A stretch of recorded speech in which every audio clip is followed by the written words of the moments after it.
یہ 5 ستمبر ہے، دن کے 10 بجے ہیں۔ آزاد کشمیر اور پاکستان کی فوجیں دشمن پر کاری ضرب لگانے کے بعد جوڑیاں میں داخل ہو رہی ہیں۔ اسلحے کے ذخائر بکثرت موجود ہیں، لیکن ان کو استعمال کرنے والے ہاتھ غائب ہیں، وہی بے رحم ہاتھ جو کل تک کشمیر کی عروج آزادی کا گریباں تار تار کیے رکھتے تھے، آج تاریخ کے شدید انتقام کے ہاتھوں مکڑی کے جالے کی طرح تار تار نظر آتے ہیں۔ غازیوں کا جوش و خروش اگرچہ نقطۂ عروج پر ہے، لیکن اس میں رکے رکے طوفان کا سا وقار ہے۔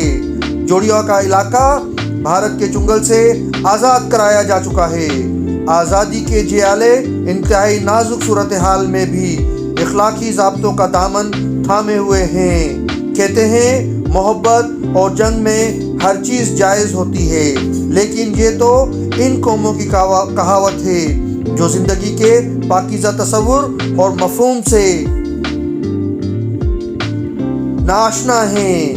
ہمارے نوجوان عظیم مقاصد اور رفیع الشان اصولوں کے لیے میدان جنگ میں اترے ہیں۔ انہیں تو اخلاقی ذمہ داریاں جان سے زیادہ عزیز ہیں۔ وہ دیکھیے کیا چیز چمک رہی ہے، یہ کسی بھارتی افسر کی کلائی ہے جس میں رو پہلی گھڑی بندھی ہوئی ہے۔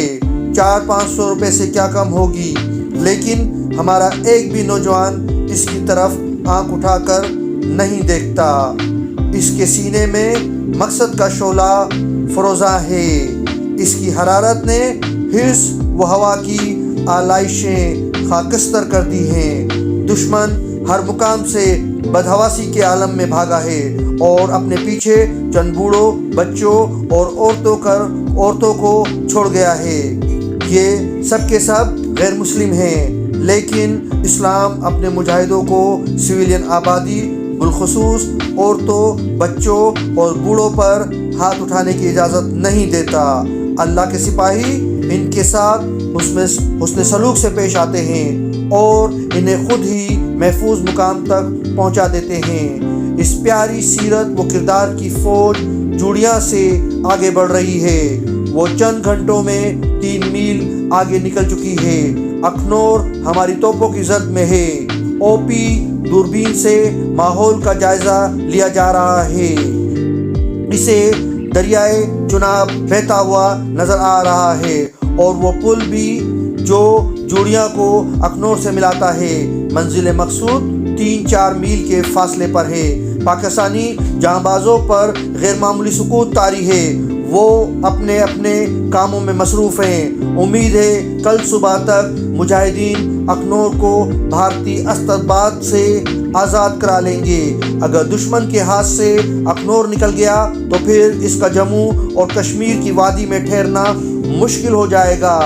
بھارت کے دارالحکومت میں 3 بڑے سر جوڑے بیٹھے ہیں، شاستری، چون اور جنرل چودھری۔